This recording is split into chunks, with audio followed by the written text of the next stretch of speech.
City of Muskegon City Commission meeting for November 27, 2018. Before we begin the proceedings, I'd like to invite up our good friend, Pastor Tim Cross from Living Church, to lead us in prayer. And any people that would like to join us, please do. And following the prayer, we'll have the Pledge of Allegiance. Pastor. Thank you. Bow your heads with me, if you would, please. Father, this is a season of Thanksgiving, and although the holiday was just a few days back, we want to say thank you. And Father, we want to say thank you for this area that we live in, for this city. Father, we want to say thank you for the prosperity and the businesses that are increasing and wages increasing. Father, we want to say thank you that violence is down in our city. So Father, we have things to be thankful for. We thank you for each of those that serve this city. We thank you for our city commission. Father, we thank you for those that serve on the police force, our fire department, and the various other city employees that help serve this community. We say thank you. And Father, your word says as well that Christians are to pray for the city, for the place that they are in, to pray for the peace and the prosperity of that city. So Father, we pray for the peace of our city, the peace in our streets, the peace in our homes, the peace in our schools, the peace in our businesses, your peace to be upon us, oh God, that there'd be peace and there would be prosperity. We ask you to bless our businesses, bless the businessmen and women of this city. Help us, Father God, and I thank you for giving wisdom to our city commission. And Father, I thank you for the things that they've done, the progress and the things that we're seeing in our city as it continues to come up. And we thank you for giving wisdom to our city commission, our city leaders. And Father, we pray that you continue to give them wisdom that we might continue to see our city prosper and increase. And Father, we thank you for these things. In the name of Jesus, amen. Amen. I pledge allegiance to the flag of the United States of America and to the republic for which it stands, one nation, under God, indivisible, with liberty and justice for all. Thank you, Pastor.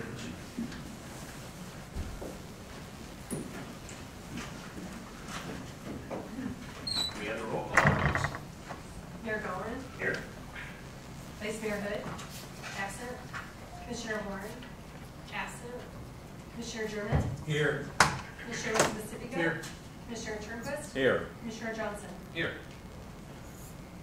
I love my new chair. Good. Take one. Good stuff. May we have the consent agenda, please? Approval of minutes, City Clerk, summary request to approve minutes of the November 13, 2018 regular meeting. Staff recommendation, approval of the minutes. 2018-2019 Muskegon High School Community Officer Agreement, Public Safety, summary request. To approve the 2018-2019 Muskegon High School Community Officer Agreement. This agreement provides Muskegon High School with a community officer during the 9-month school is in session. Staff recommendation, approve the 2018-2019 Muskegon High School Community Officer Agreement. Rezoning several properties, planning and economic development, second reading, summary request. Staff initiated request to rezone 372, 380, 388, 394, 398, 406, and 414 Houston Avenue, and 1148 6th Street from R3 high-density single-family residential to form-based code urban residential to allow for more housing options. Staff recommendation. Staff recommends approval of the rezonings. Committee recommendation. The Planning Commission recommended approval of the rezoning plus the rezonings of 1246, 1252, and 1258 5th Street by a 7-to-1 vote, with one member absent at the October 4th Special Planning Commission meeting. Staff explicitly recommended to remove 1246, 1242, and 1258 5th Street from the request due to comments from the public. Livability Magazine City Manager summary request. Muskegon Lakeshore Chamber is producing the first in an annual series of magazines focusing on attracting residents to the Muskegon area. The downtown organizations are looking to have a large presence in the magazine by purchasing a 3-page foldout of the rear cover. City staff asked to partner with downtown agencies in an effort to expand that marketing into the rest of the city. The city will be reimbursed for 2/3 of the $17,115 cost. The joint advertisement will now focus on livability from the lakeshore to the downtown and will also include living options in the city's central and eastern neighborhoods. Staff recommendation to approve the advertising agreement with Journal of Communications in the amount of $17,115 and authorize the city manager to sign. Muskegon Convention Center Owners Representative Agreement, City Manager, summary request. City and staff and county staff are recommending that the city of Muskegon formally engage Construction Simplified to act as the owner's representative on the convention center project. As the owner's representative, Construction Simplified will assist through each phase of the project, including design, pre-construction, construction, and a warranty period. Staff recommendation to approve the agreement with Construction Simplified and authorize the city manager to sign. Approval of sale city-owned home at 1350 Eastwood, Community Neighborhood Services. Summary request. To approve the resolution and instruct the Community Neighborhood Services Department to complete the sales transaction with Miletta Brown for the rehabilitated home at 1350 Eastwood Drive for a purchase price of $137,000. Staff recommendation to approve the resolution and direct the CNS staff to complete the sale. Command Officers Association of Michigan 2019 Renewal, City Manager. Summary request. Staff has come to terms on a new 4-year contract with the Police Command Division. The agreement will take effect January 1st, 2019. The contract contains similar wage adjustments and benefit changes previously negotiated with other bargaining units. The major long-term change to the benefit structure is the implementation of a frozen FAC multiplier bridge in the pension program. Staff recommendation to approve the tentative agreement as presented and authorize the mayor and clerk to sign the new contract with COAM. Thank you. Commissioners, you've heard the consent agenda as presented. Are there any items you wish to have removed for further discussion? Commissioner German? Yes, item B, C, and actually E. That was, B as the, okay, B, Yeah. C, and item E as an Commissioner? There's a few more left. Take Yeah, them all. we're about to pull them all off. Oh, goodness. So we already have B, C, and E. Let's do D and G. D. Try to and- keep them short and sweet, too. Okay. Any others? Any bids on that? I'm just gonna move the whole damn thing under new business. Commissioner? I move we approve the consent agenda as presented, and it's item B, C, D, E, and G. Support. It's been moved by Commissioner Mason-Savinga, supported by Commissioner Johnson, to approve the consent agenda as presented, minus, now walk me through this, B, right? C, D, E, and G. Sound good? All right. Any discussion on that? Roll call, please. Mayor Halloran, Yes? Commissioner German, yes. Commissioner Pacifica, Yes. Commissioner Turnquist, Yes. Commissioner Johnson. Yes. Motion passes. Thank you. Item B, I believe that was Commissioner German. Yes, thank you. I move to approve the 2018-2019 Muskegon High School Community Officer Review. Support. It's been moved by Commissioner German, seconded by Commissioner Johnson, to approve the 2018-2019 Muskegon High School Community Officer Review. Commissioner German. Yes, it's like for Chief Lewis come to this podium and certainly a few questions. Yes, thank you. Good evening, Mayor and Commissioners. Evening, Chief. Okay, no, we've had this agreement with Muskegon High School for a while now, and I just wanted, from your point of view and your reports, the benefit and progress from having this officer in the school. Also, has there been a safety plan also that the high school has put in place as well? Yeah, I'll kind of work backwards.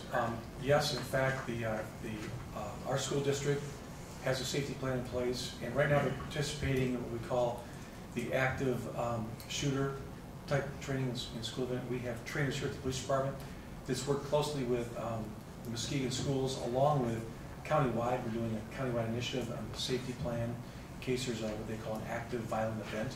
We're working on that. And to answer your other question, I think it's very important and very pivotal that we have an officer dedicated that works in the school. They're selected by us in the school to work there. They're a liaison, so this is not like a true enforcement position.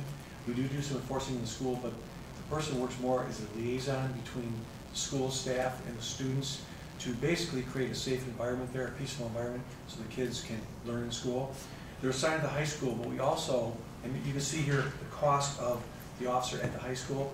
We also send our other neighborhood officers into the middle school and elementary schools, and there's no charge for that because they're out there anyway. That's just part of their jobs in our community policing. So I'm very happy on the progress that I've seen with our school liaison officers, and for the 7 years I've been here, I think it's been an absolutely necessary thing. We have our officers working in the school with our children. Now, why in the elementary schools? You know, I really, it made me understand the threat that elementary students would, you know, have when it comes to disciplining or maybe a little fist fight or something like that. I could see high school and possibly middle school, because actually being an educator, I've worked in those settings and also in at-risk schools, and I've seen the type of behavior that goes on in those schools. But elementary, I'm just having trouble kind of, you know, comprehend why we need officer in an elementary school. Okay, they're not there all day long, but what the officers do is their presence and visibility as they come in and out of our middle and our elementary schools is important, because around the country there's been actually active shooter events in elementary schools, had nothing to do with the behavior of the children, but a person either known or unknown to the schools enters and can cause havoc. Well, in Muskegon, you can be rest assured that through the day our officers show up, they work with the staff on just even minor things, maybe a parking issue, maybe a domestic issue between parents where the child goes there. A lot of times staff have questions. And more importantly, in our middle school and our late elementary school, we do what they call the grade program. And we go in the 5th grade and the 7th grade now and teach classes for grade, which also prepares them, of course, for the future. And then all of a sudden, you know, they the students get used to the officers, get to know the officers by first name. And then when they get to high school, they see the officers again. So they start creating a relationship, a bond with our officers, and see them as just another staff member in the school they can turn to if they have issues, problems, questions. I go there and I watch how the officers that are in those schools quite a bit just kind of relate to the children, and the children love it. They go by first name. They call them Officer Jim or Officer Susie or whatever. They know their names, and that's the relationship that I witness because of it. One other point, is that anything like that DARE program or anything like that? Or? Yeah, GREAT is what they call Gang Resistance Education and Alcohol Training. That's what that basically is, and it's a like a national program that gives us kind of a reason to be with the children, and we talk about really relevant topics, and then it takes, you know, a better part of a semester to get through, and then there's a community project at the end, but it's a building program with the officers and the kids. They walk together, and our school system has been very gracious to let us go in there and instruct that grade training during their school hours. So, okay, thank you. We've been quite fortunate not to have any activities of shooting in our schools, and you know, thankful for that. So, and that can help deter, you know, that type of activity as well. So, yeah. And also when we've had some incidents, I think the officer and the staff have worked well together to resolve it, instead of the school having no say, so to speak, because they have a good relationship with that officer, and that officer walks them through the whole process using our resources. And it isn't like the first time we met them. We've dealt with them all through the year on those kind of issues. thank you. Any other comments or questions on this issue? Roll call, please. Commissioner Warren? Yes. Commissioner German? Yes. Commissioner Muskegon? Yes. Commissioner TERRACE? Yes. Commissioner Johnson? Yes. Mayor Bell? Yes. Motion passes. Was item C yours as well, Commissioner Jones? Yes. Go ahead.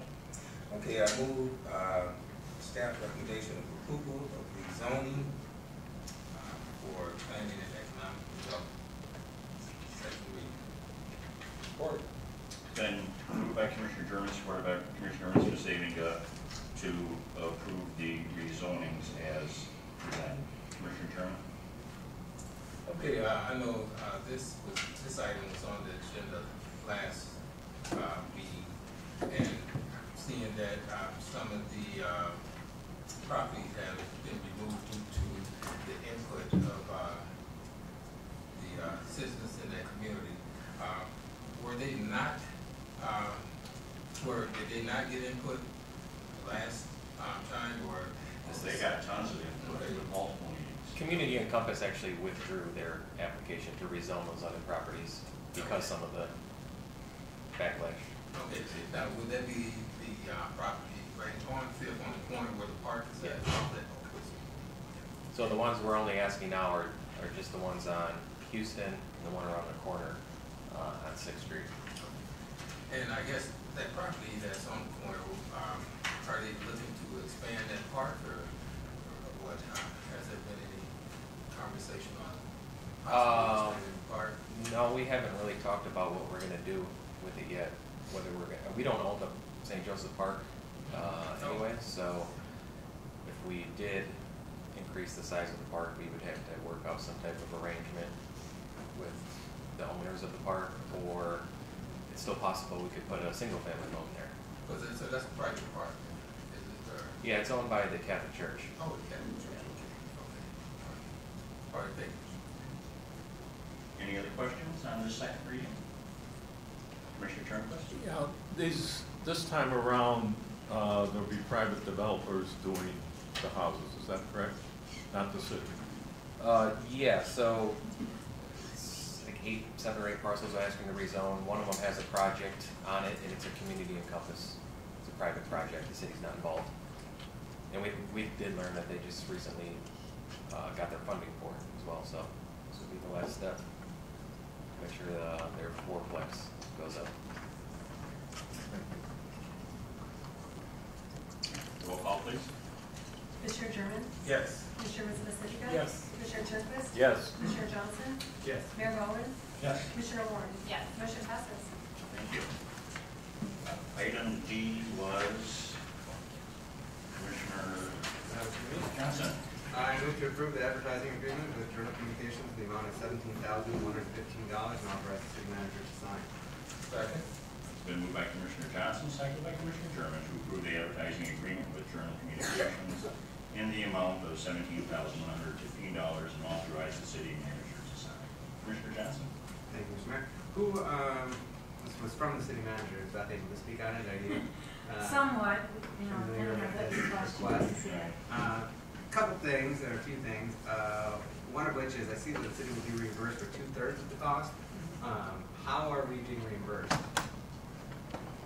It's my understanding it's through like the bid in downtown Muskegon now, and I believe each one of their bullets have committed to reimbursing us about $1,000 a piece. I believe it's both pharmacies. But those are the two. Okay. So we're putting up the full cost of the expectation that the DBA and the bid will be reimbursing us. We'll just probably bill them. Now, are you familiar with this magazine? Yeah, I've seen it, yeah. He's shown it to me. This is a chamber-led initiative with this organization. They typically contract with municipalities for 5 years. The chamber's contracted for 3. See how it goes. I didn't have a chance to run home, but I wanted to bring Ann Arbor's print, copy. High quality, high gloss, really focuses on the benefits of the area. This would be, I guess you call it upscale compared to what the chamber and perhaps even the Convention and Visitors Bureau have been putting out. But the participating municipalities get a heck of a lot of focus. I had an opportunity to meet with Will Zemetis, who is the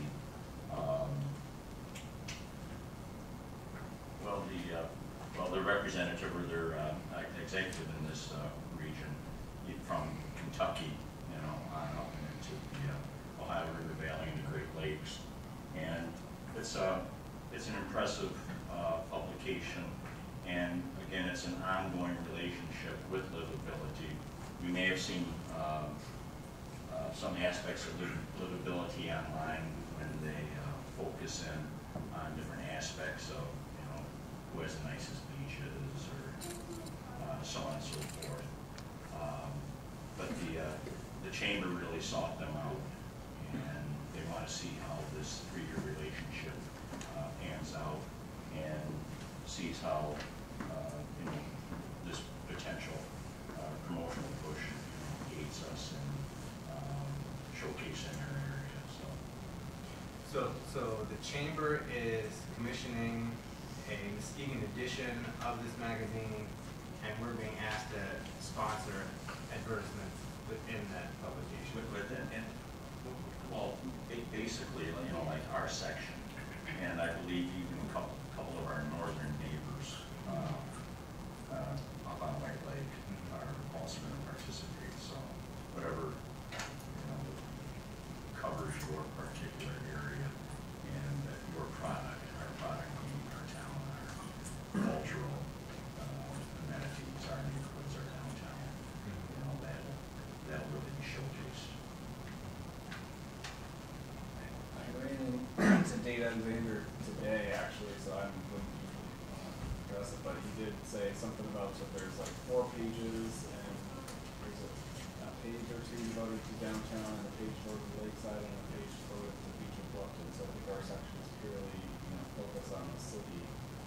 It's Right. portion of it, right? Our section.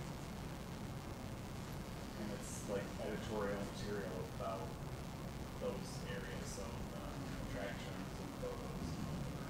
They've been really digging into other publications, like the segments done by Rapid Growth Media and our Strong Towns and the like. So, they really want to focus in on a lot of these strengths in our current history, past history. Commissioner? I had a little talk with Frank on that, and even though the publication itself is very valuable, he felt the website is where we're going to get a lot of action. That's very, very important in this package. I forgot about that. The more good news we can get out there, the better off we're at. Because that's changeable and expandable. Commissioner? So, is the publication just about Muskegon County, or it's a Livability magazine that's like all of Michigan or West Michigan, or? Each one of these publications will be specific to the county and the participants. Okay. Okay. Sector, yeah. Right. Region and sector. Okay, so that's why, so the chamber is Exactly. spearheading it Right. for our, so And I wish I would have brought the examples. It deals They are very high class. It's a nice publication. Do we know how they're going to be distributing this publication, and what the potential circulation is going to be? I don't know that. Yeah. I read somewhere, and I tried to find it right quick, but I read somewhere over the weekend that it was just like going to be distributed to 300 people, which seems relatively limited. Yeah. So I was trying to find where that 300 number was, but I'm not finding it right now. But then like I'm Website glad you brought up the more. website Right. aspect of it. That would really be bolstering, the coverage. So, and that's, I can't recall, but I know that, a lot of the hard copy element would probably be used for relocation packets. And plus it, additional, made available, but targeted. But how that went over my head, because that's the era we're in, is the expandable and changeable use of the web-based publication. Yeah, I'll go ahead and support this today. I would like to get some info from the chamber about how they are planning on distributing it, and also any metrics they're going to be tracking for return on investment. Right. Is it actually doing what we want it to do? That would be good to know, particularly to inform if we're going to renew this or fund it in the future. The other thing that I guess I kind of have a little bit of a misgiving about is that it's concentrated on our Pure Marquette to downtown, just our waterfront, and leaving out large swaths of our other parts of the city, where we do want to promote people living, moving into. So I guess I have a bit of a qualm, so to speak, about that. But I'm not going to necessarily let that hold up moving forward with this, but in the future, if we're going to be funding something like this, I'd like us to give consideration to how do we promote the entirety of our city. Absolutely, absolutely. And again, I think your point on the metrics and determining, payback on this, I think that's paramount with the chamber, and that's why they really did dial it back to the 3 years opposed to the typical 5-year. They commit for 3. Let's see how this really works. Yeah. And then maybe on agreement. Yeah. And I imagine the chamber's pouring out quite a bit of money Yep. to do this as well. Yep. Which probably our contribution probably fails. Because they're going to use this not to supplement, but I think full replacement of a lot of the glossies and panels that they currently have. This is supplanting that, and they're going to go with this. Commissioner Chairman? Yes, I share some of the same concerns with Commissioner Johnson. When we're spending taxpayer dollars and we're looking to advertise the city, and I'm looking, if we're going to do this, this should be done as a whole and not exclude other neighborhoods. And it tells me that we have work to do to make those other areas in our neighborhood more attractive and appealing to get this type of advertising. And so that should be something that we look forward to trying to come up with. How do we, incorporate these other areas in our cities that is not as attractive as, Pier Marquette, the downtown, but making it some way a gateway to downtown, but also beautifying and more pleasant to the eye, because some of these areas are less fortunate when it comes to resources and disparities. So, and then it's a good thing that we're going to be reimbursed a portion of the dollars. But I guess have you had talks with the chambers about how they went about selecting and not actually including certain areas? I think to begin out, to come out is you're starting to focus on what the municipality typically would do. Your downtown, your museums, your waterfront, and it's probably fairly standard. What are you selling? Yeah. When people are coming to visit, right, or when they're considering potentially moving here, setting up a business. So, it's those things that are important to individuals that are making that determination. Do I have a museum to go to, a coffee shop? Can I dangle my toes in the water, go fishing? Things like that. So, which something that all of our neighborhoods take advantage of. Right. Council? I guess just one thing, because we were approaching the paying contribution also. There are multiple different sections within that magazine. The discussion you've had on the 3 or 4 areas of the city, there's also an entire business section. There's an economic section. There's an education section. And so what I think Dave was probably referring to is one piece of that larger publication. So, yeah. And I know, I think it's Mercy Hospital has committed to buy or acquire, I think it's that 300 number that you saw, that's not the total publication. That's what Mercy itself wants to recruit doctors and nurses. Okay, they were ordering 300 themselves. Okay. Okay. So in my mind, I'm trying to remember what Will was saying, but if this is supplanting what the chambers is using, so that would be multiple copies, with all relocation packets, promotions. Commissioner?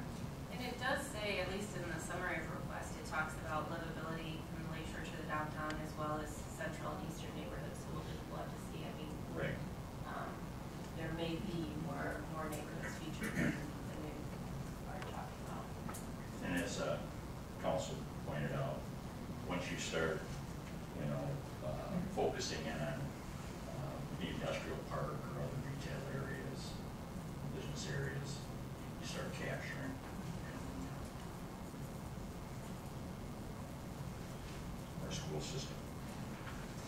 systems, higher ed as well.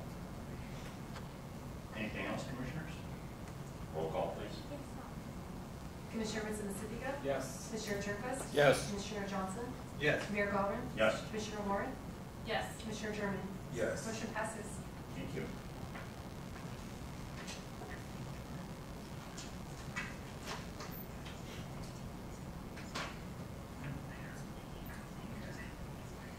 Sure. Before we go to item E, and whose was item E? That was yours. Do we happen to have Meletta Brown Yes, sir. in the audience? Ms. Brown, we already handled your item, and we approved the sale, but I am so happy to have you here. Everybody, Ms. Brown, our new homeowner at 1350 Eastwood, and your family. And would you like to introduce the family? Charles. If you can wait a moment.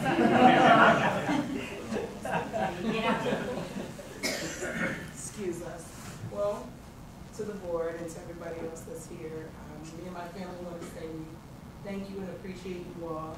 That's Gregory, my oldest son, and that's Elisha. And then this is Charles. He can't stay away. And then I have Micah here with me. This is my baby boy.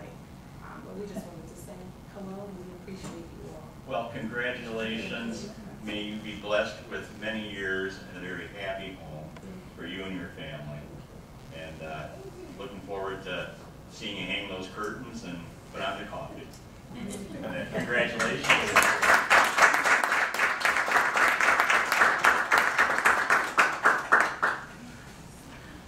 Item E, Commissioner German. Okay, I move to approve the agreement with Construction Simplified to authorize the city manager to sign. Support. It's been moved by Commissioner German, seconded by Commissioner Johnson, to approve the agreement with Construction Simplified and authorize the city manager to sign. Commissioner German. Okay, I think we better shed a little light on this. Yeah, I'm sorry. Yeah, I didn't see it. I'm sorry. Okay. All right. So. Okay, now we're looking at this item here to authorize Construction Simplified to head this project, or how is that? They'll be an owner's representative, so they're a company that is very familiar with construction, and so they will represent us and protect our interests, ours and the county's, in going through all the different phases of the project for the convention center. Okay. But more or less like a consultant, more or less like. Yes, because you know we have an engineering department and a utility department that constructs things, but we don't construct very much that's vertical. And so we just really don't have the knowledge and the background to get us through a huge multi-million-dollar project like this without some help. Now, I know this is early in the process. With possible talks or engagement with stakeholders, people in the community, or working, trying to set up some type of community benefit. Would this company handle that type of project also? I'm sure they would be present to help us out, but that would be more directed by us in the county. Okay. Thank you. Sure. Any other questions? Just to note that there would still be a construction manager company that would actually do most of the construction. This would just be a person who represents the city at the meetings, so that the construction company doesn't do things not in the best interest of the city or the county in this case. So there's still going to be more contracts to come, and that will actually be a lot more of the work will be part of the subcontracts with construction management. Do we know what construction company, has there been any bids or anything like that? Not yet. We're in the process. Okay. To narrow down the board. Correct. Yes. Bids. Right. We've just gone through a request or a qualifications process. We haven't accepted any bids yet. Nobody's submitted any bids yet. You're welcome. Commissioner? With regard to the construction manager, I see under the scope that was submitted for the project that they would be under design and pre-construction services. They'd be responsible for solicitation and lead in hiring of the construction manager. That's going to be in consultation with you and Frank, and ultimately that will come to us for approval for the construction manager. Right. Okay. And then, does this company, have you already had the conversation with this company? They're well aware of the existing agreement with the inclination to pay prevailing wages, Correct. our desire to hire locally, or preference to try to hire locally, contractors and employees. Yes. Are they also aware of the possibility of accommodating a community benefits agreement under this project? Yep, the two gentlemen, I don't recall their names, that came here and presented, also presented to a smaller group that included construction simplified, so they're well aware. Okay, good, yeah, there's Bill Kenny and Brandon Cox. Yes. Yeah, okay, excellent. Okay. Thank you. You're welcome. Thank you. You're welcome. Roll call, please. Commissioner Turnquist? Yes. Commissioner Johnson? Yes. Mayor Bauer? Yes. Commissioner Warren? Yes. Commissioner German? Yes. Commissioner Woods-Siniga? Yes. Motion passes. Item G. I believe that was Commissioner Johnson. I move to approve the tentative agreement as presented and authorize the mayor and clerk to sign the new contract with COAM, Command Officers Association of Michigan. Support. It's been moved by Commissioner Johnson, seconded by Commissioner Warren to approve the tentative agreement as presented and authorize the mayor and clerk to sign a new contract with the Command Officers Association of Michigan. Commissioner? Thank you, Mr. Mayor. Yeah, just reading that motion prompted a new question. Why is this considered a tentative agreement? Well, it's, yeah, tentative until you guys sign it. But they have, Have to vote on it. yeah, They they have So- voted on it. Oh, I thought they already had. The notation said that it was approved ratified. except for one opposing member. It's a tentative agreement.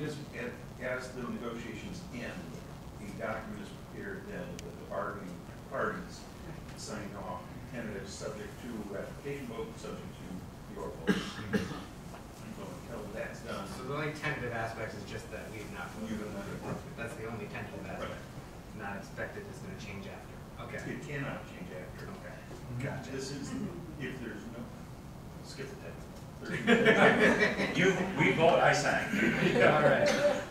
And if, Beth, you're familiar with this and the aspects of the finances, could you please just explain what the implementing of the bridge to the 2.67 multiplier with frozen final average compensation? Can you kind of explain what Sure, and that means and the implications of it? This is something that we have done with many of our other community groups so far. And this would be a bridge that is similar, just like the one that Joe already has. This particular one is not going to go into place until the end of this contract, so 2023. Yeah. So, yeah. And basically what happens is at that time, say at 12/31/2022, MERS is going to look at all of the members in that group, and they're going to figure out a final average compensation for them at that time, and they're going to basically come up with a number that's going to be frozen. So that part of their pension is going to be frozen at that time. Now, when they actually retire, there'll be two numbers that they add together, and that second number is just going to be their years of service since 2022, and they will figure a new final average compensation at that time also. But that's only going to get applied to that, that amount of years since 2022. Okay. So it's actually two numbers that are put together. So it is frozen. I mean, they're not going to earn any more on that portion of their pension that is already Okay. portion. Years of service that they've already taken. Okay. And then I see also that overtime will begin inclusion into the final average compensation starting January 1st, 2019. What motivated that, or what prompted that? Because I know that we've been concerned about overtime, excessive overtime, some even terming it abusive overtime, contributing to inflated final average compensation so that we pay out more than we necessarily should be years into the future. So what, prompted that? And I don't think it was even the last contract, it might have been the contract before this past one. They agreed to, not have their overtime included in their pension. And part of it was, the agreement with the city was kind of like, well, we need you guys to do this, so then we can get patrol and fire on board with this also. And so they went ahead and did it, and then patrol and fire pushed back hard, and neither one of those union groups have that in their contracts. They both have their final compensation does include their overtime. So they're basically saying, hey, we did this for you guys, now everybody else is getting it and we're not. Now give us parity. Yeah. That makes So, sense, particularly from their perspective. Right. And I don't know if the chief has anything. One thing I want to add though is the police officers command unit do not get overtime. They don't, line. yeah. They're in a different thing where there's generally a command officer here, so their overtime is generated through maybe if they train or go to training, or if they have a special event that requires a command officer. They do not get the overtime like our line police and fire do. They don't have that opportunity. Okay. And then I also see that effective January 1st, 2023, employee pension contribution reduced to 3% of wages. What is the current rate of contribution? 6%. What's the Again, that's kind of what we've done with the other groups. providing parity? Yeah, Okay. basically. Okay. And then I guess one final question. I see with item 7 on here that says compensatory time shall be capped at 120 hours. Certain comp time, and Jeff is probably one that pushed for that more than anything. Right, and that's just a control mechanism so that we don't all of a sudden wake up one morning and we have command officer for like 1,500 hours. I mean, FALSA caps at basically 480, but contracts can exceed that or whatever. So we have capped it at 120. So after that, they have to actually take it in cash. And it's just a control mechanism that management has. So those numbers don't get out of control. We have a retiree that shows up, and we owe them 1,000 hours, 1,500 hours of compensatory time at his or her current rate. Maybe they earned going up to the rank, so to speak. So we had that in place because that is just a basic control mechanism on compensatory time. Okay. And we have that with the patrol, Yes. as a so.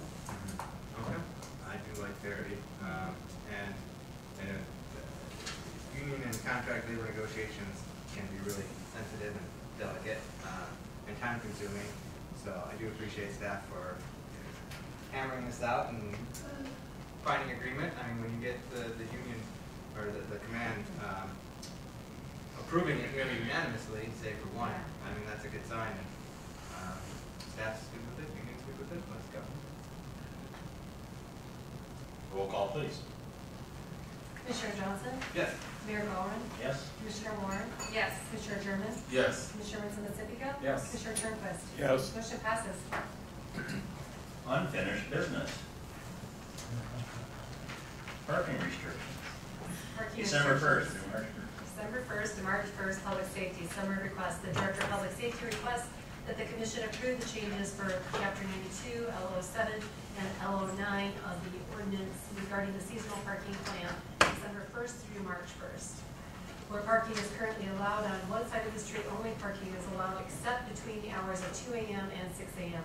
In the downtown business area bordered by Shoreline Drive, Spring Street, Apple Avenue, and 7th Street, parking is allowed except between the hours of 2 a.m. and 6 a.m. All assigned parking restrictions apply all days of the week. This section applies to every portion of every block of every city street. Staff recommendations. Staff recommends approval of the parking restrictions change to the code of ordinances. Commissioner? We approve the parking restrictions from December 1st to March 1st and make the changes to the code of ordinances. Support. Been moved by Commissioner Vincent-Pacifico, seconded by Commissioner Turnquist to approve the parking restriction changes to the code Code of Ordinances. Questions, comments? Commissioner Moore? Why are we still not including Midtown as exempt, the way that we are downtown?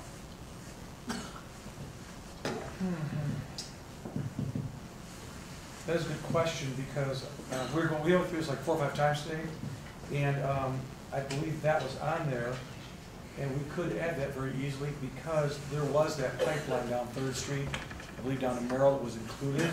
Like I said, there was many drafts here, and that would be very easy to add in there. And that's why, one thing I noticed on the downtown, we expanded that from Apple way down the shoreline to 7th Spring, so we didn't have this little finite area. It's a relatively large area. Yes, I see this, since you brought that up, that needs to be added, that pipeline from Muskegon to Merrill. Right, and that would be 2 to 6, similar to the downtown. I mean, exactly like the downtown. Director Meixell, did you have any input on that? I was just trying to look up a map to see where it falls with relation to what we did put in there, because I was thinking we had included it, so. Okay. That Somehow, was an oversight, I'm sorry. somehow that was taken out, and I think it was because when we put this bulk in there, somehow that got subtracted, which that was not the intent, because that was one of your suggestions. I do remember that. That's why this whole document was pretty much everything that you had suggested. We compressed the time. We changed LO7, we kept LO9. I pulled one thing out of LO9 today because it also included what they called the declaration of snow emergency, which we had to pull that out because it would have nullified our snow emergency. Snow emergency is different than just the winter parking ban. That's the next step up. So we pulled that out, and we can very simply add this because we are planning on putting this in effect December 1st. But as I stated back a couple weeks ago, and furthermore, December will be the educational month, the warning month, so no citations will be issued because we're getting our citizens, I guess, acclimated or used to the new system. And that's it. Commissioner Turnquist? We have probably modeled this after cities that are already doing it. And I think Grand Rapids is probably one of the bigger cities that does that. Have we done that? And then my second question is, how are we going to publicize the change? Well, we are. Anytime we do any new ordinance where we look at other cities and how they've modeled it, and I would say we're a mid-sized city. So, and our staff has looked at this. We think this is going to be an effective plan, just like in others, like mid to large cities, to maintain our streets. And as we talk about this. This winter season parking ban, so to speak. We're talking about maintenance in the parking lanes. Our streets get plowed every day when they're needed, but these are about servicing our parking lanes. And so we do look at other cities and see how they're doing it, and then we implement that. What was the second part of your question? How are we going to publicize it? Okay. Well, like always, we're going to publicize it a couple different ways. We'll be kind of leaning on the city clerk here to go on Facebook. We think a lot of people look at that. We think that's a very powerful social media product that gets the word out. We'll obviously probably go through the newspaper. MLive will be very interested in publishing what we're doing now. And then we'll put that out on our Nixle. That's one thing we do too for the police department. But more importantly, how people generally learn is that month that this is going on, as the word gets out, they wake up in the morning, they see a red sticker on their car. That's one of the most perfect ways to tell someone what the new plan is without fining them, so to speak. You get a nice red sticker. Some people thought they were tickets. They're not. They're just red warning, and you can see them in that snow, that red sticker.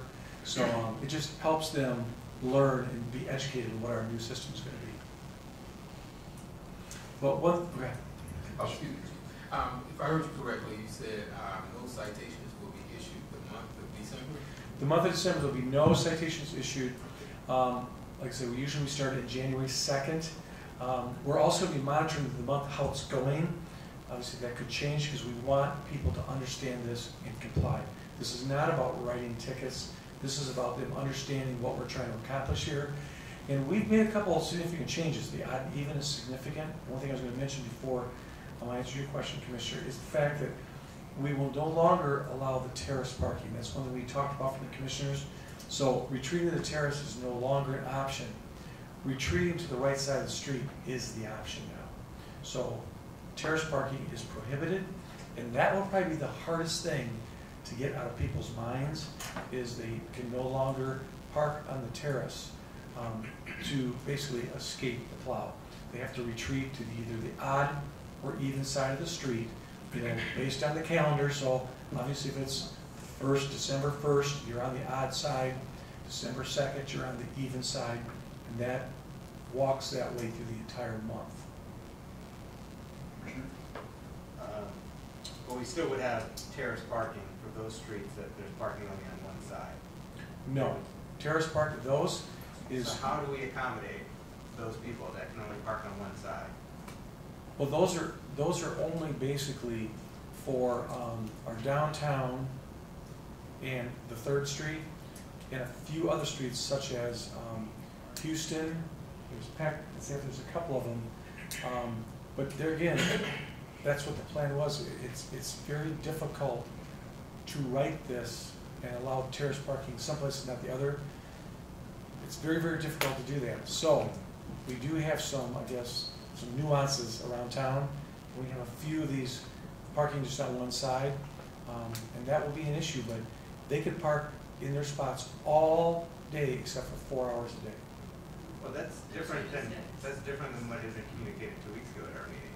That we were told then that for streets in which there's parking only on one side, that odd even would not apply to them. Instead, the overnight parking ban 2 to 6 would apply, and they could retreat to the terrace, because that's what's enforced now for that rule.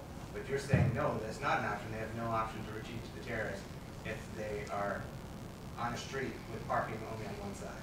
Well, that's our question back to the commission is, at first, when we were here 2 weeks ago, we were going to allow terrace parking citywide. But then, you know, the feedback I got was terrace parking was not acceptable. So it's hard to pick and choose those terrace areas. Because you gotta remember, if I have a adjacent street to like Sanford and I see Sanford's parking on the terrace and I'm on Southern, for instance, I think it's good for me too. Or I think it's these other Larch or Dale, I think it's good for me too because I see it right around the corner. It's gonna be hard to delineate those terrace versus non-terrace areas. So that's why we have the odd meeting, because if they're on, let's say, Sanford or Peck, and they go, I'd like to park, it's even side, I can park on the even side, but tomorrow's the odd side, I can't. They just go to a side street, half block from their house, they're allowed to exercise the odd and even on those streets, usually within a block of their house, usually a half block, or even closer, because that's what we talked about too, would be, and then they also have their private parking areas, they can have other arrangements, excuse me. But that was the stickler here is, are we gonna have terrace parking or not? And so we wrote this as no terrace parking anywhere in the city. I don't think it's going to be as onerous as it was dealing right hours, you know, in the past, as opposed to, you know, this new timeline, which is basically, you know, work hours. I just don't know where people are going to park. Like, I think of my street that's got parking only on one side, and it's packed, you know, at night, down the whole street. And so when you say that they can't park But again, on the street, but that's again, you know, that's not. where are they going to go? You know, but if we're dealing, you know, the 7 a.m. to 5 p.m. workday, you know, world, I think it helps a bit compared to, you know, when it was the overnight. You know, when the majority of people are, you know, home. These hours are different compared to, you know, our past years. But not different on the one-ways, or the parking on one side of the street, or the downtown people who live in that, whatever, area we talked about. So, I think for Commissioner Johnson, all those people have to be off the street between 2 and 6 a.m. So basically, you know, they gotta be off the street before they go to bed, and they can repair in the morning. So, if in previous years they retreated to their terrace, they will have to retreat to some different place, which if they don't have a parking spot, they are probably gonna have to do as the chief says, which is to drive around the corner and find a parking spot somewhere else. I guess I can't think of any other place where those people can park their cars overnight. If they have no parking spot on their property, they will have to go around the corner to a the street where we can park on both sides of the street and figure out which side we can go on. But I do agree that that's gonna be a problem, because I think for a lot of people, they're gonna think it's a pain to walk that far in winter. And if the street is full, they're gonna have to walk further, so they're probably not gonna be very happy about it. So I don't know, I wonder too about for some people, we're definitely causing a major inconvenience by this with this system. So a change that is going to be much more inconvenient every day.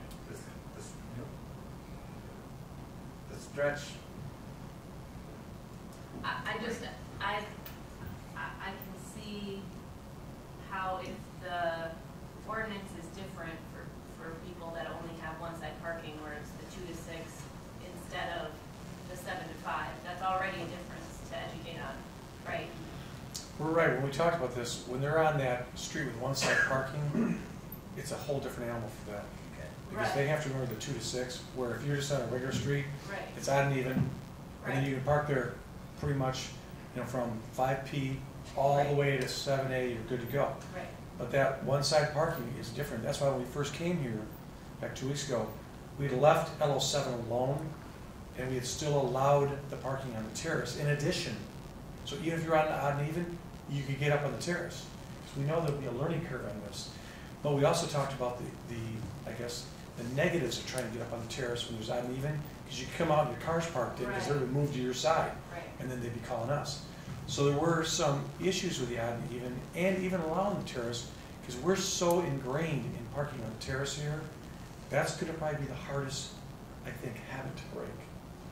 Yeah, I just wonder that because the policy is already different, that adding that if that applies to you, then you can park on the terrace, then I don't know that that's going to be that confusing or that, because they can't go across the street. So if some days I can park right in front of my house, and when I can't, I have to go across the street. Well, if that person can't go across the street, or vice versa, then they park on the terrace. So I just don't know the alternative, especially we know that we have complaints every year about neighbors not shoveling the sidewalks and mobility issues, and then, how far are people going to have to, I don't know, it sounds potentially like a better solution to just allow terrace parking in that small group of people than to have no terrace parking citywide. Because, especially since we're doing the December warning, so if there's somebody that's used to parking on their terrace and they can't anymore, they're going to get their red stickers, and that's part of that learning curve too. I mean, we can do what the commission wishes. It's just that I know if people drive around town and see people parking on the terrace, they're just going to think they can park on the terrace here in the city. So then that creates a problem on the way out in Lakeside, where they go, hey, I saw on Peck and I saw this, I was on Southern. Then they see that. So that's why we're trying to do something people do understand. And how do we accomplish that? That's the question. Either terrace parking everywhere, or maybe nowhere. Well, and the reason that I would be inclined to say that makes sense is because when the person comes over and says, hey, how come they can park on their terrace and I can't? Well, because you can park on the other side of the street. There's a reason. It's not this random, and so, okay, that kind of makes sense. It's kind of, so if there was no reason, it was just this random selection of our friends get to park on the terrace and others don't. But the reasoning seems to make a lot of functional sense, to me at least. Well, I can tell you this, whatever we decide, it's going to be a pilot year, and we're talking about this. We're going to be very closely watching this, and we're going to have to really think about enforcement, because that's usually 95% of people get it. But if all of a sudden we see that only 50% are getting it, that would not be a good idea to enforce this, because the public isn't getting it. And they'll all be lined up in here because they don't understand it. So we're really going to be watching this carefully, because this is a pilot year. And how is this going to impact the residents as a whole? I appreciate the desire to simplify what can seem complex and confusing for our residents. So I understand the impetus for trying to get rid of terrace parking altogether and just be uniform. I just, as Commissioner Warrington, I don't think it's necessarily functional for some of our residents, and I don't want to leave them in the lurch on on this. You can say, well, park around the corner, that may work for some. But, you know, thinking of the stretch of Montgomery from McGrath to Southern, there's no parking on Southern on the one side right there by Hume Home. There's no parking on one side of Montgomery. You go over to Ruddyman, that one stretch, there's no parking on one side. So they're maybe forced to go more than a block away to park. And that's, I wouldn't be happy if the city's telling me, you gotta park over a block away in the winter and haul your kids, your groceries, or whatever. I wouldn't be too pleased with that. So I think that we do need to give consideration to those unique situations like that. Speaking of pilot, you mentioned it as a pilot. We heard it being referenced as a pilot 2 weeks ago as well. Typically when you do a pilot, you do a localized or a small scale. You don't do a blanket, well, we're going to unveil this for the entirety of this organization or this city in our case. We say we're going to isolate this area and test this out and then gather data, gather feedback, see how we need to make changes, improve it, and apply that going forward to the entirety of the organization. So have we considered looking at just localized areas? I mean, just throwing out an idea, I mean, we could take just one of the 4 wards and say we're going to apply this on a pilot test case basis. It could be random, pulling a ward out of a hat, or if there's rationale from staff as to, we think this is the best ward to try this out. I would want the ward commissioner to agree, because I don't want us to go against what the ward commissioner on that. But I just would, was that explored? Looking at, let's just take an isolated area or a small area, test this out in our pilot phase, get that data and feedback, and let's fine tune it and tweak it and unveil it for the entirety of the city, say next year. I hear you, but the only thing with that is our city is so different across the geographical area. I can't think of a small sector that would have all these caveats in it. We could do a small area, emulate a downtown, emulate just parking on one side of the street, emulate a school, emulate the west side, put it all in one little area and go, we got it all here. We'll see how this is going to react. And the reason I call it a pilot, or just, I guess our first year, like our probationary year, we're going to see how this works out, and we'll know right away in the areas it's working and not working. But what it's going to come down to is this. These winter bans or these parking issues are never an issue until you start giving tickets. You'll never hear from me if I don't give them a ticket, but they'll be in, complaining if we give tickets, they understand. So we do want to put this in place and see what kind of compliance we're getting, 80%, 50%. Is it an issue citywide or just in a little area? Maybe we should change an area. Because as you're talking now, I'm adding notes. We refine this, so to speak. Maybe like Benner says, where parking is currently allowed on one side of the street, parking is allowed except the hours of 2 a.m. to 6 a.m. Terrace parking would be allowed in those areas. I mean, just that simple change puts terrace parking allowed in just the 2 to 6 areas with parking on one side of the street. And it'd be easier to watch the behavior on just those 6 to 10 streets we have. I mean, we're just trying to pick out one, see how it went, and go, oh, if it worked in one street, it'll apply in the other 5. And maybe it won't because there's a school there we didn't think about this year, but next year we got to think about it. You know what I mean? But it's about enforcement that causes the heartburn. But our goal here is to maintain just the parking lanes. Nobody parks in the middle of the street, so we're not having issue with that. It's just the winged or parking areas we're trying to service. Right to the curb. That's what we're trying to service. So we think the odd and even will work well in the majority of the city. But I think the commission picked out the areas that are going to be the sticking points or the sticklers. And we as staff, the same. I was changing stuff up until about 5:15 today. Stuff I saw little things, and I missed the 3rd Street one. I'm sorry about that because that was in my notes too. I just checked here. That should have been there. Now, would the commission consider terrace parking on just the streets that have parking on one side? That would remedy one of the issues we're talking about today. But at this point, you're saying that you're going to be, we're really going to be focused on the workability of this from the get-go. Right. And if we need to make adjustments, again, based a lot on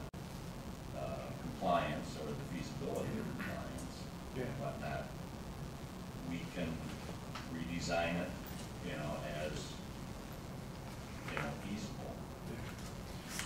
Let me say one positive I've heard from many people who have called me. They're just applauding for the fact that when they had parking on both sides of the street, they couldn't park there 2 to 6. I had several residents call and go, hallelujah, I can go to the other side of the street now, and then tomorrow I'm on this side of the street, so I do have parking now, you know, and that covers a vast majority of people. And I've gotten several calls that they think this is a milestone change that helps, you know, a large number of residents. Before, you look at that street, and you couldn't park on either side no matter what from 2 to 6 for, you know, basically almost 3 months. Now they see that as a real positive. But we still got some negatives that are in here. But the logic of going to odd even is sound, without doubt. I think it's an improvement for clearing of our streets, which is what we want to do it, and also helping with public safety. It's just the nuance, the details of it, and its implementation, and how do we communicate it. I still have reservations about doing a pilot for the entire city. I'm concerned about confusion, particularly if we're going to be making changes to this, a lot of changes to this for the following year. It's going to be even further confusion, and I'd be more comfortable if it were just an isolated area, or if it were just one ward. And I would argue that any of our wards would work in terms of being able to see how residents are responding to it, how we're enforcing it, what we need to change given real life scenarios of residents responding to it. Ward 2, you know, would work well. Ward 3, I think any of the wards would work well. Each of them has a school, each of them has a commercial area, each of them, you know, there's a lot of similarities across the board. You know, there, but I think, you know, if we do a citywide, we're going to get the immediate feedback and see what the realities are. Like, you know, we're being inundated right now. Yeah, absolutely. I don't think we'll be inundated unless we write tickets. Right. Well, yeah, in my understanding, we're just going to be doing the warnings in December, and tickets will be issued in January. Well, that's the plan now. But also, it's my understanding that we're not going to put any signs up anywhere in the city saying, hey, this is the new policy. So that's another reservation I have. In other cities that have this, Grand Rapids and DC where I live, in Chicago, they've got signage saying, hey, not even parking. Some of them it's year round. They do street sweeping on a regular basis, and so they alternate year round. So it's just serious reservations about moving forward with this citywide without having signage going up and explaining this to residents. And I understand why you're not eager to do signs, because we may be changing this next year. That's why, again, it goes back to, it'd be great if we could do this in a isolated area, test it out, put signs there so the budget's much, much smaller, and then make changes going forward and have it go citywide next year. The program itself is sound. It's just all about fine-tuning implementation and communication for me. That I feel like we still need to. I'm for going citywide. Further people are more resilient than we give them, credit for. They're really, in past years when we've attempted changes, it went off smashingly, except for people that got tickets and didn't want to be complained to us. But we'll know immediately if it's feasible citywide, or if it's not, we can adjust. Nothing's coming down from the Sinai, on this. I'd like to give the world to see how what type of effect, and we get a good reading in each one of the areas immediately. But somehow I think if we did it in bits and pieces, I don't know if you can actually take a reading of one area and apply it to all without additional confusion.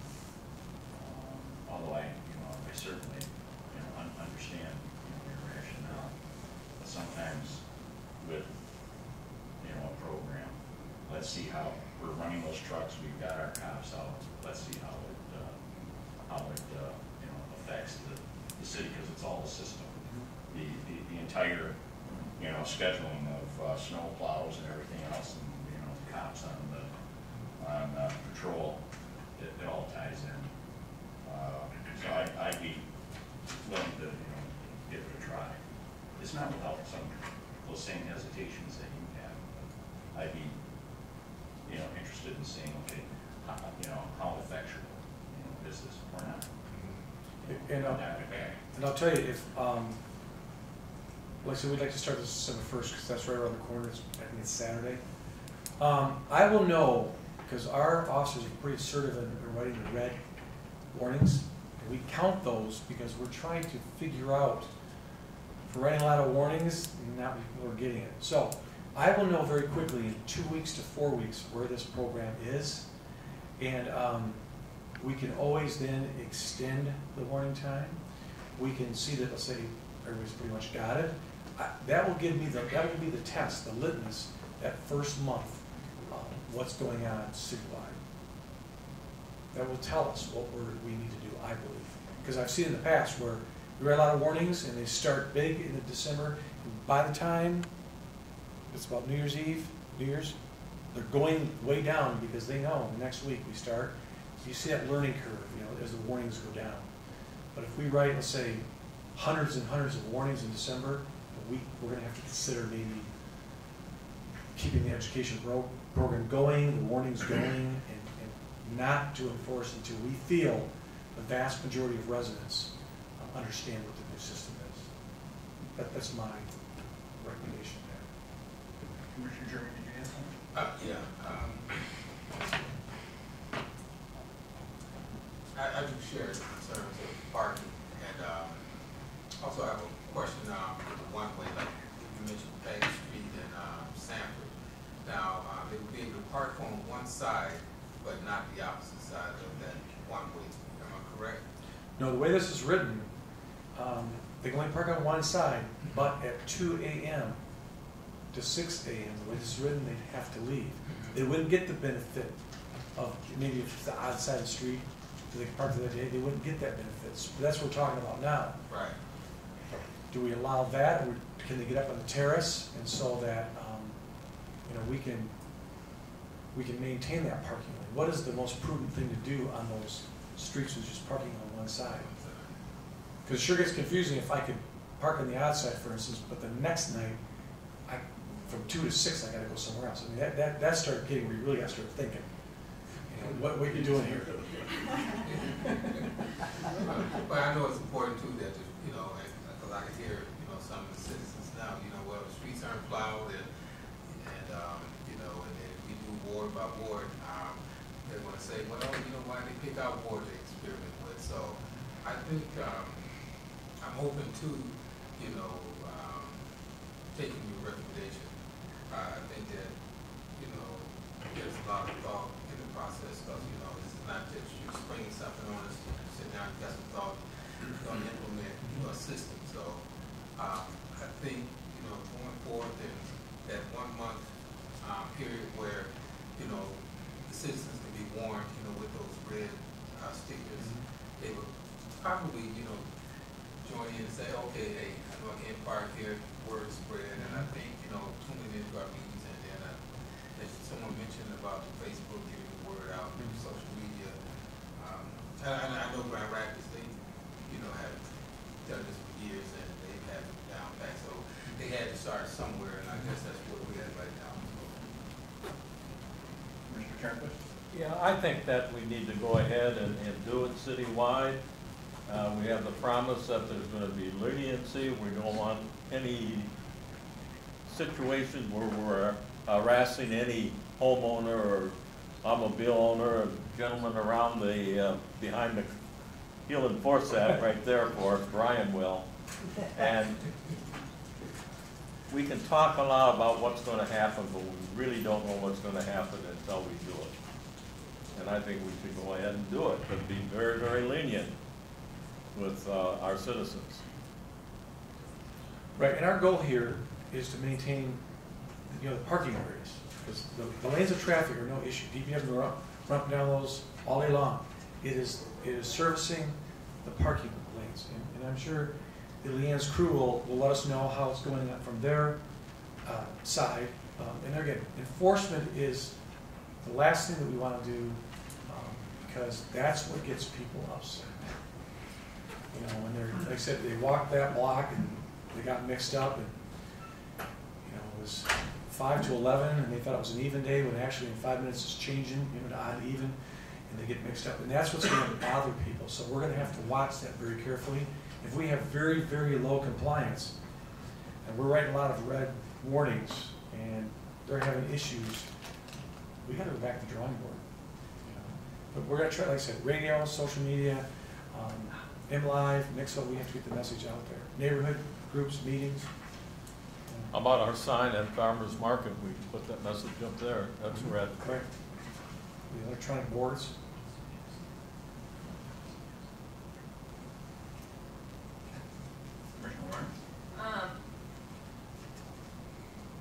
So as far as moving forward, we've talked about, I know last time we talked about this last meeting, we talked about some of the edits, and now we've talked about maybe some more edits. I mean, I really think, the terrace parking for the people that can only park on one side of the street is important. I think it's a lot to ask someone to go far away, and we talk about, you know, people start complaining when you start getting tickets, yeah, or when we have to walk 3 blocks in the snow because no one shoveled. You know what I mean? I worry about that. So I think that terrace parking needs to be allowed for residents that can only park on that one side of the street. And I think that will help with the warning system as well. Because if somebody can't park on the terrace but they're doing it anyways, that's where that warning system. I don't think they're going to wait until February to start parking on their terrace, maybe, but you know, if that's just been their habit, I think the warning system will help with that. And then as far as getting the word out, those have all been good ideas.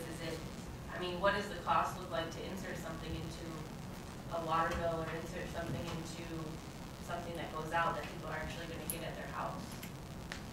That's a good idea. No, right now, We can do that. The treasurer can do that. Yeah, we talked about also sending it to all the neighborhood associations, make sure it gets in their newsletter, and see if they can at least disseminate it to their groups.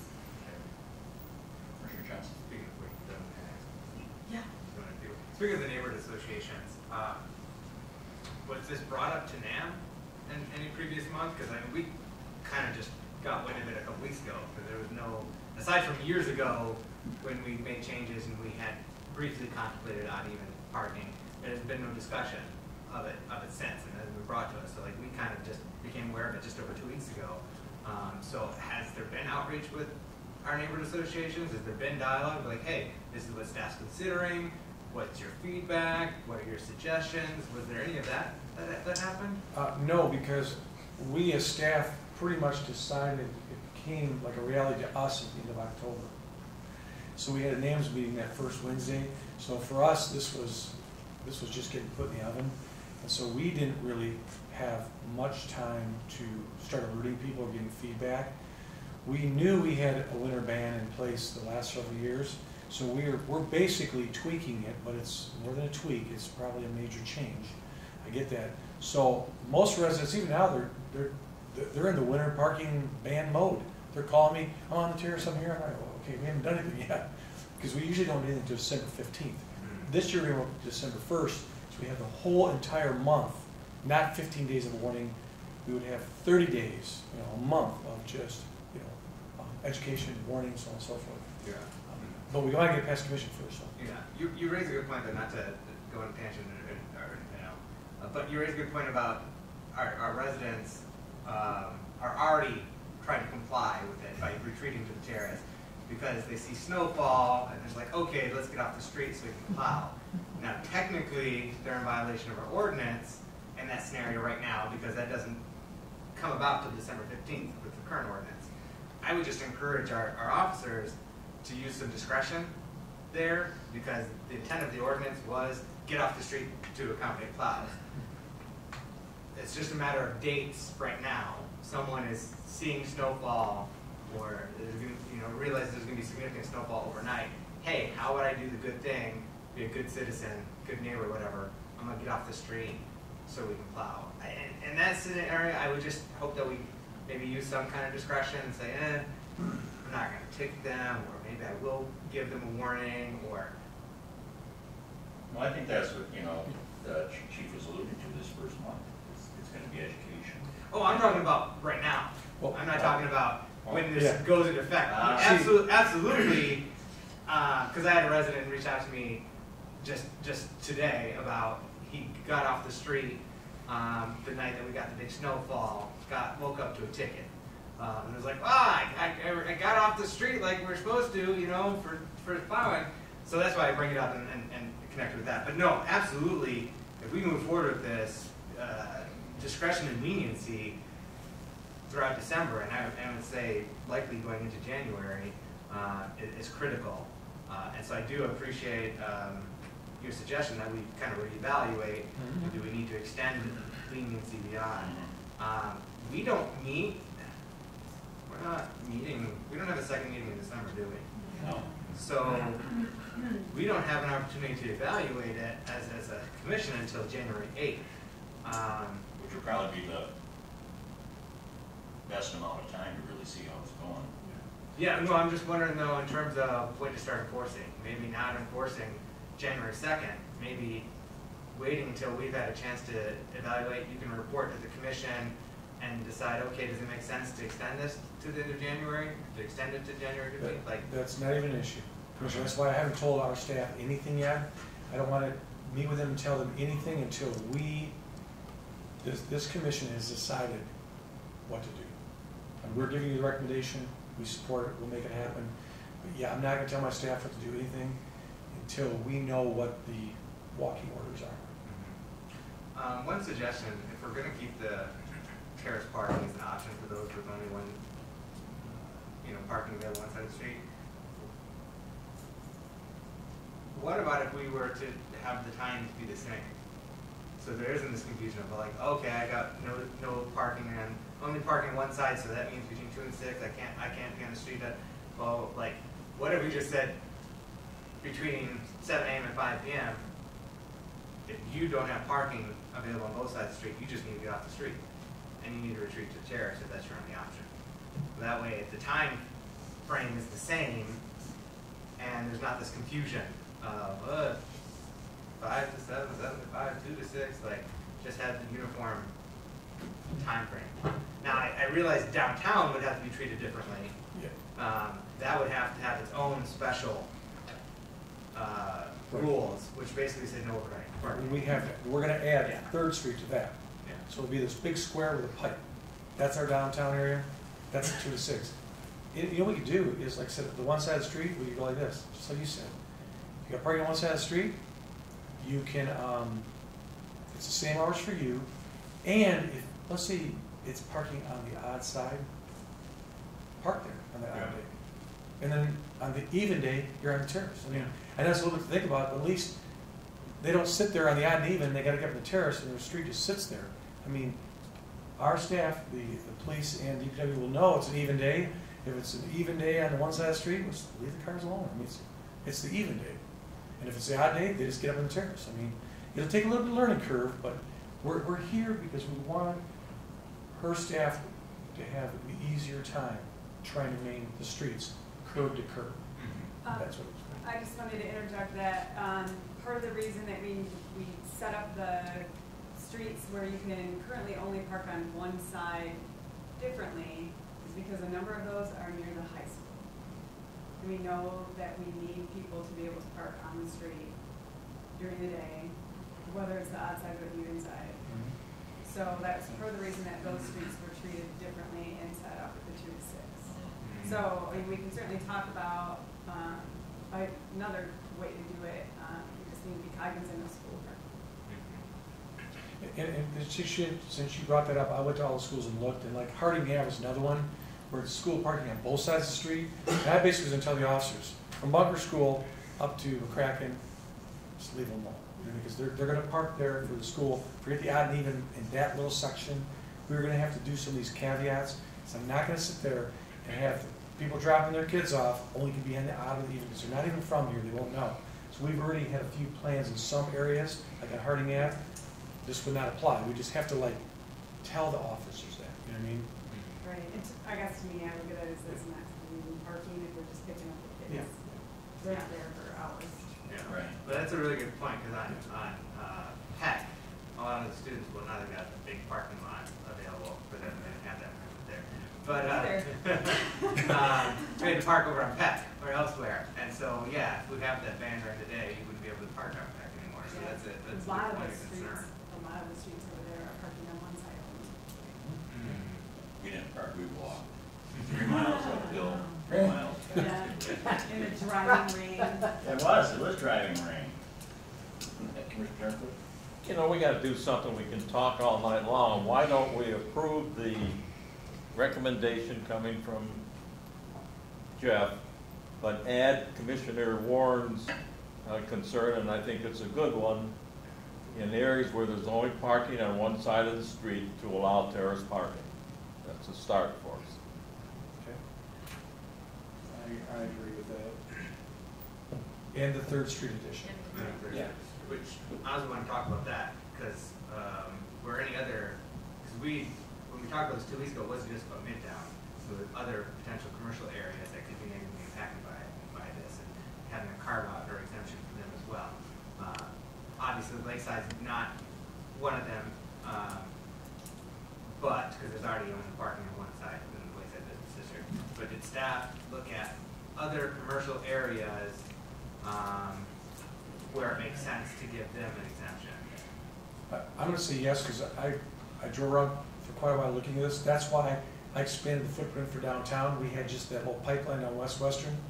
And I thought, hey, wait a second. Let's go all the way to Spring, because the county building would go crazy in this odd and even thing. We went all the way to Spring. We went all the way to 7th, between Muskegon and Shoreline, and adding the pipeline.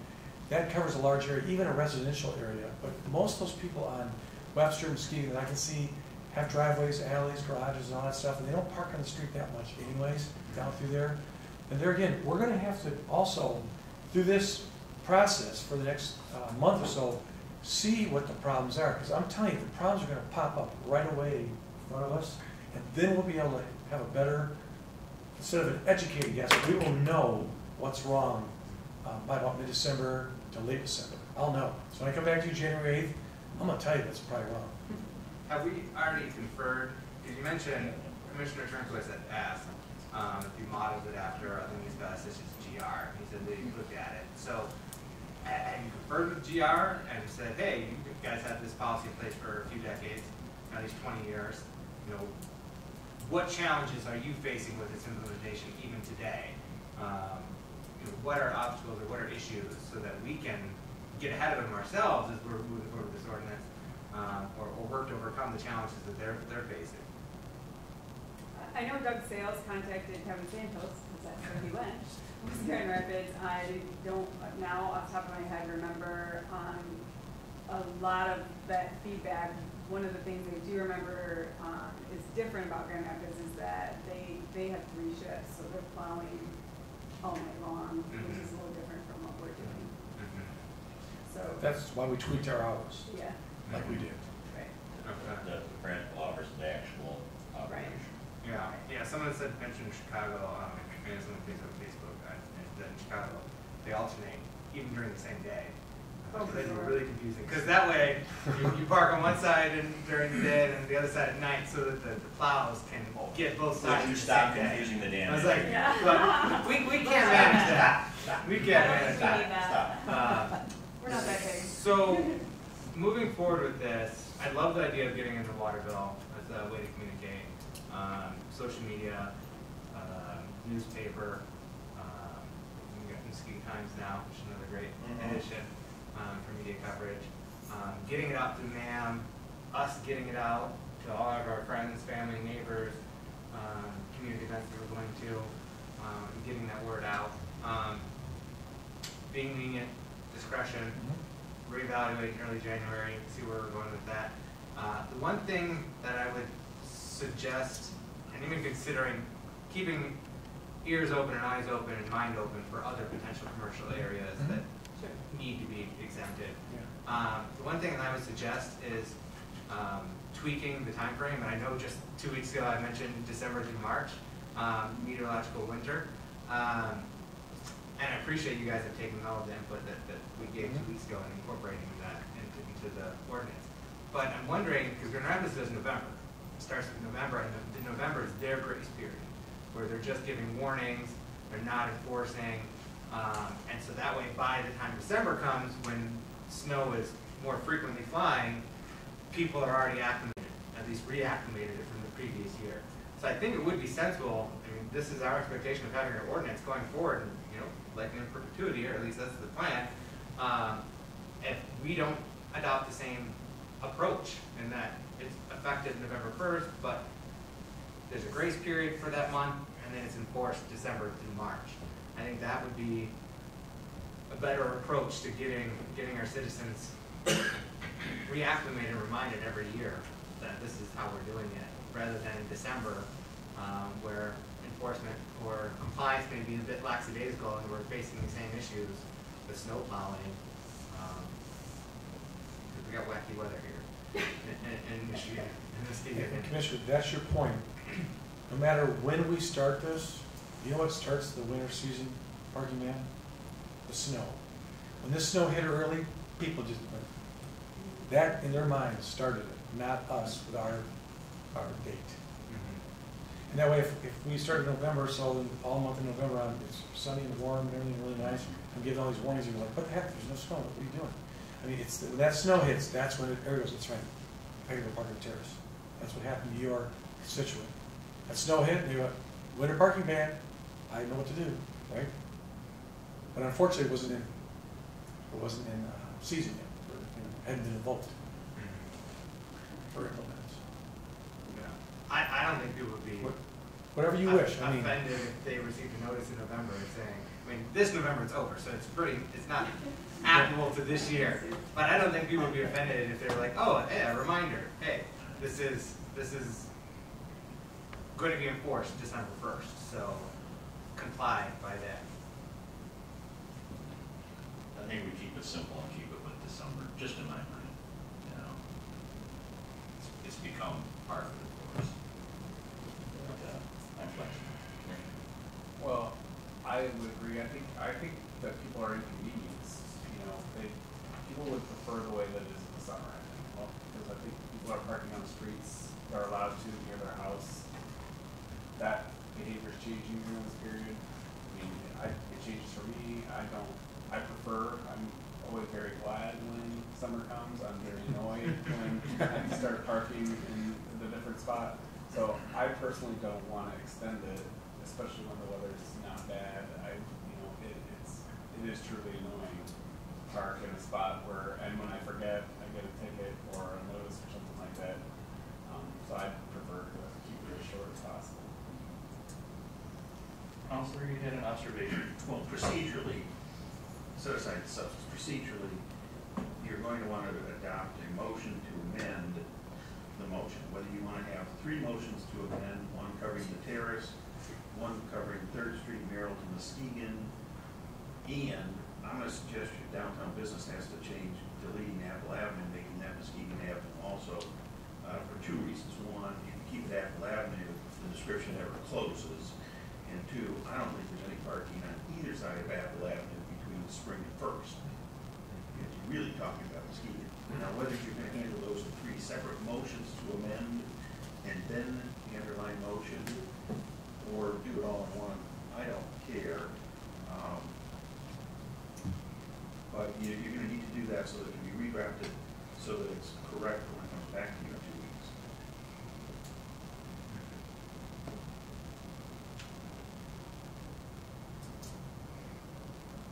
I think we can just do it all in one main motion rather than amend. Amen.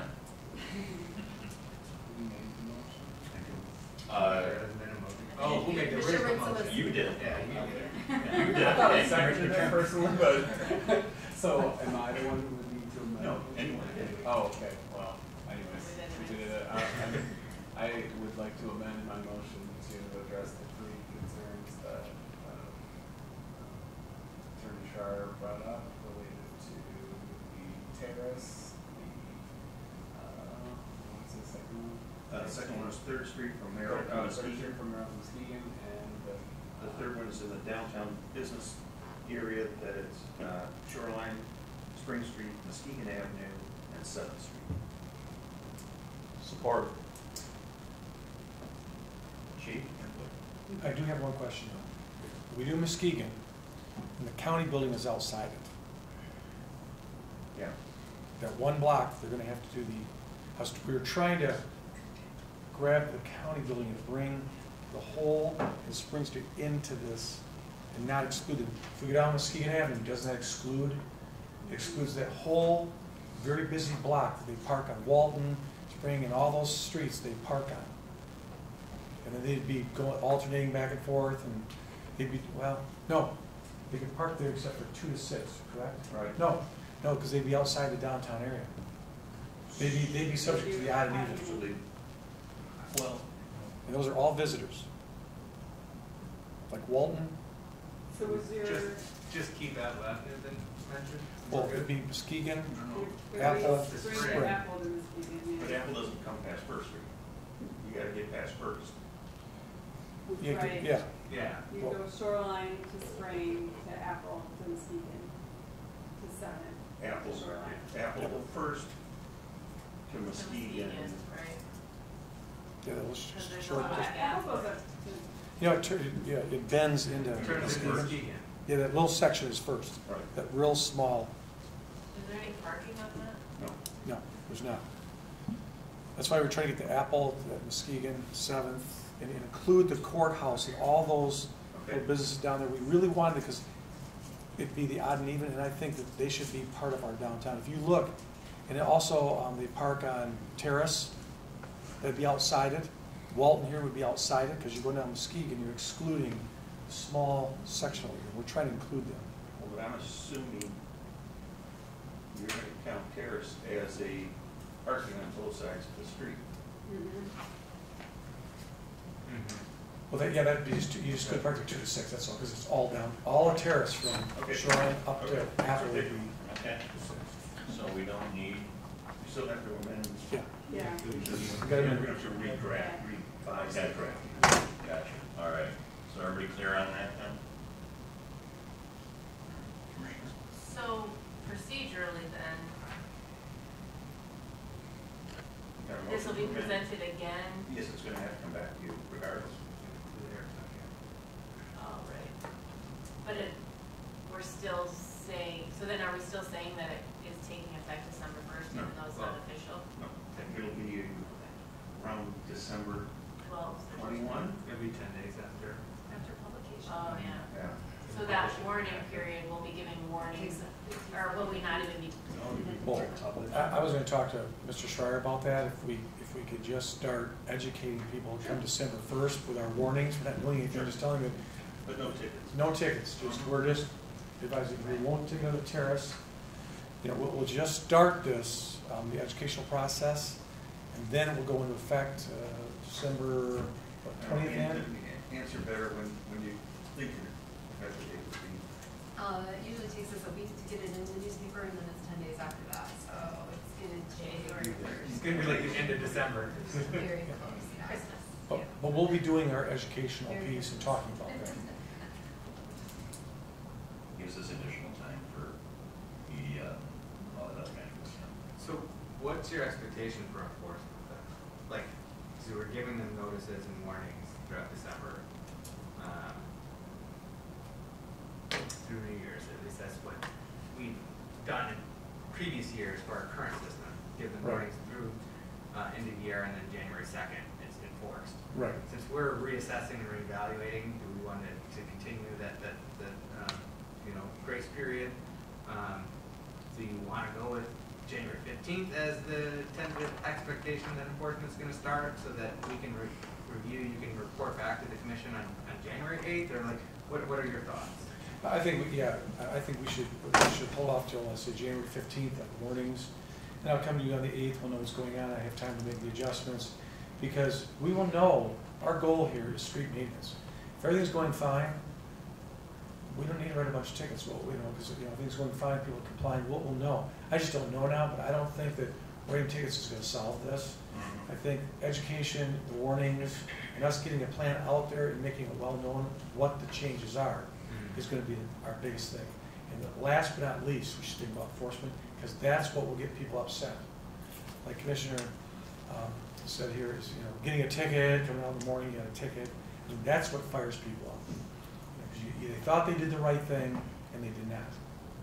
So I'd really like to make sure that we're working hand in hand with DPW to make sure that we're getting our streets plowed, see what kind of compliance it is, and I'll come back to you and let you know how it's going. Okay. Let's just say it's horrible. I might say, maybe we can't enforce this winter. It just isn't working. We're going to have to keep doing this until we get better compliance. I don't know. But I'll know by January 8th what the story is. Okay. I think there's a lot of these adjustments. I think they're, we've shown a lot of flexibility in some of these areas. And we're not too far off from the realities of how we've been operating, in the past, except for now the odd and even during the workaday. The only ones being really affected. And now we have the, past traditional option for the overnights on the no parking available or just on the side of the street. It's basically going to be par for the course. So, not much change. For the second reading, before that, can we get a copy? Because usually when we get amendments to ordinances, it will have language that's removed, stricken, the line going through it, language that's added in bold, so we can see current ordinance and the changes. We can do it in code. Can we get that? We can do it in code. Okay. That's helpful, because, So, but this was on our dais tonight. Was this different than what was in our packet? Or is this just the same thing? Yeah. So what? We saw some problems there. One of them was we had put under L09 that it says from December 1st through March 1st of each year and during any declared snow emergency. Okay. That just ruined our snow emergency right there, because you're not going to do opposite and even. You mentioned that in the beginning. Sorry. Yeah. Okay. So I took that out. So that was the key change. That was one change. I want to make sure I understand what you want there. You want a red line copy from the ordinance that exists today and what you're voting on. Yeah. Not a red line from the draft in front of you tonight. Nope. What it is today and what we're ultimately voting and approving. Yep. Exactly. We can do that. Okay. Thank you. All right. I want a roll call. I need a second. Support. I had. Yeah. Commissioner Warren? Yes. Commissioner German? Yes. Commissioner Muskegon? Yes. Commissioner Turnquist? Yes. Commissioner Johnson? Yes. Mayor Gallman? I don't know. Oh, yes. Motion passes. New business. We got one more to go. Oh, that's right. Now we need to, yeah. So the underlying motion is with all of our With changes? all, with all, right, correct. Go ahead. Mayor Gallman? Yes. Commissioner Warren? Yes. Commissioner German? Yes. Commissioner Muskegon? Yes. Commissioner Turnquist? Yes. Commissioner Johnson? Yes. Motion passes. Thank you. Now, new business.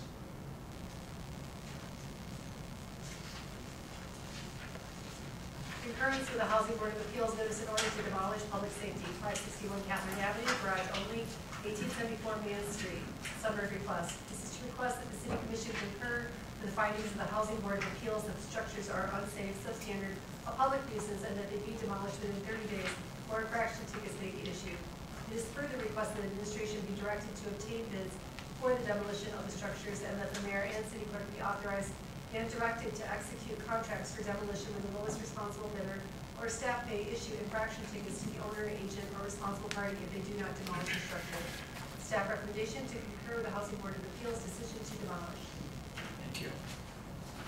Bill, do you really care about the house at 561 Catherine Avenue, garage? Mike, do you really care about 1874 Main Street, which happens to belong to the land bank anyway? Commissioner? I would move that we concur with the Housing Board of Appeals to decision to demolish 561 Catherine, garage only, 1874 Man Street. Support. It's been moved by Commissioner Turnquist, supported by Commissioner Johnson. To concur with the Housing Board of Appeals notice in order to demolish 561 Catherine Avenue, garage only, and 1874 Mans Street. Any discussion, observations? Roll call, please. Commissioner Warren? Yes. Commissioner German? Yes. Commissioner Specifico? Yes. Commissioner Turnquist? Yes. Commissioner Johnson? Yes. Mayor Garland? Yes. Motion passes. Is there any other business from the body? Commissioner? I was just wondering, we're getting close to the end of the year and the contract, how things are going with the negotiations and how close are we? I don't know if that's you or John or the mayor. Not me. It's not political. Yeah, I'll get this one straight, okay? On the contract talks with the local firefighters, we do have a tentative agreement, and they're taking it back to their membership. It's been looked at a couple different times, so they're gonna take it back to their membership to vote on, to ratify. And that'll be coming to you next. You know, we have Mr. Schreier, Mr. Peterson, we put together a tentative offer. The union lawyer has looked at it, and now they're going to present it to their membership. So that's where we are with their new agreement coming up. It's going to expire here December 31st. So we're right on time, and hopefully we can get it all done before the new year. Next, and next, fire department, we've had quite a few retirees during this process. So over the last month, we've been fiercely working on. We've been out, and we had several openings at the fire department.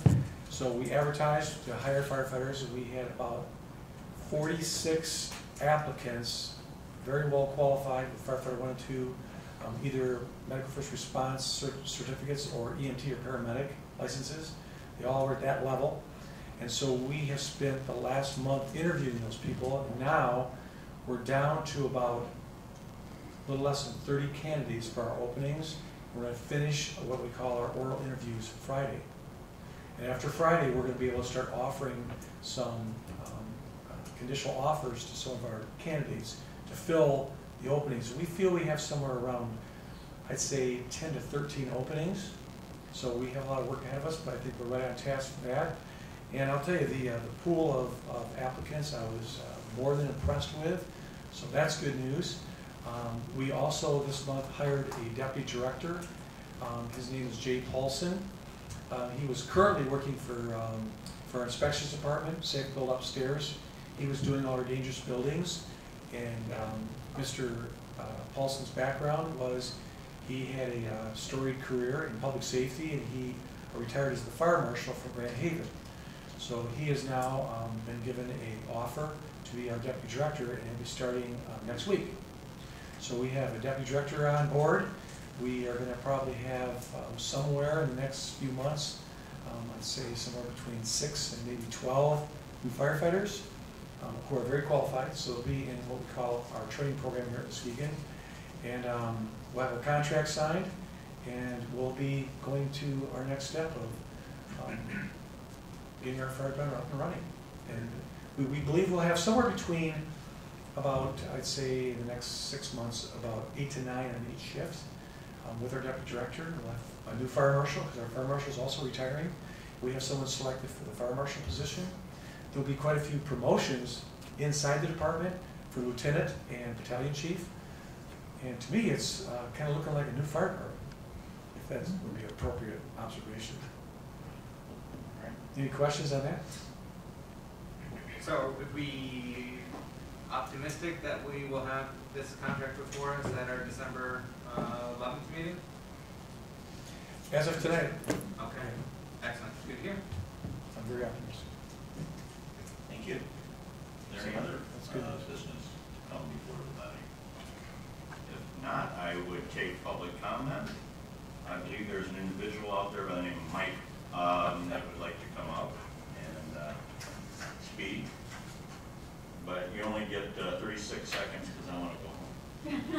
You get your 3 minutes. Do you, buckaroo? Oh. Michael Howes, 903 Turner Avenue. Thank you, Commissioner, for bringing up about the fire department, because that was part of what I was going to ask about tonight, how the things were going along with that. And to you and your crew, I was pleasantly surprised this week on how fast my little dead-end street got plowed. Nice job. You've heard me talk a few times up here about how things are going with downtown, especially when it concerns like the convention center and a possible convention center. I don't want you to think that I have a problem with us growing. I just want us to do it the right way, and I'm wondering, have you hooked up with the building commission to talk to the people of the handicap area to make sure that things are up to snuff for them to be able to get in and out? Because if we're going to do it, let's do it the right way. Make it accessible to everybody in our community. Yes, there's been intimate talks with a number of the advocates, and we are highly focused on that issue. And even in the interim, as things exist around the LC Walker, and you notice there's been an increase in handicap accessible parking and loading and offloading, even if it is, temporary signs go up, day before, at least the day of, events. So it is a major focus for us, and talks are ongoing with interested agencies and advocates for ADA compliance going forward. Well, as of the last meeting, as I was talking to you about it, I was misinformed on how they were, or where they were going to be placing the convention center. Because from the drawing that I saw, had it right on Shoreline Drive, or Lakeshore, whatever that drive is down there. And that's not exactly where it's going. The parking is still going to be there for the hotel and stuff. I misunderstood that. Frank straightened me out on it after the meeting, so we're all good there. I just trying to make sure that we service all our community, not just absolutely, not just the people that have money and stuff like that. No. And Chief, quick question: how much are the parking tickets going to be? Hundreds of dollars. No, that mean if you get a ticket for what we talked about today, it's about $15. That's $15. That's what. How many hits do we get? How many hits? Yeah, because I can see my girlfriend having a real issue on my street because it's a dead-end street, parking only on one side, and it's just there's nothing close to where she'd be able to park right. She can't get in my driveway because of the sidewalk, so. I don't know, we'll get it figured out somehow. What street are you on? Turner, right there off of Laketon and. Yep. I'll go take a look at it, because like I said, there are unique situations to our city that one shoe just does not fit all. We've seen that through the years. And like I said, our goal here is street maintenance, and as we go through this, we'll look at these areas. We've dealt with those before with issues on certain streets where people just didn't have parking, or alleys were impassable. Depends on how much snow we get is what happens. Well, I'm working it out with a neighbor to get her parked in his driveway to get her off the street, because she can't get in my driveway. And one last thing, nice touch going down Laketon Avenue in between there and the bike path with all the new planting. Yeah, it's going to be really good. I didn't even know that was coming. I was driving down through there the other day and going, look at all the nice new trees. More to come. Good job. Fabulous. All right, thanks. Thank you, Mike. Always great to see you. Yeah, may not see much of me anymore. I got a part-time job on baby tables. Oh.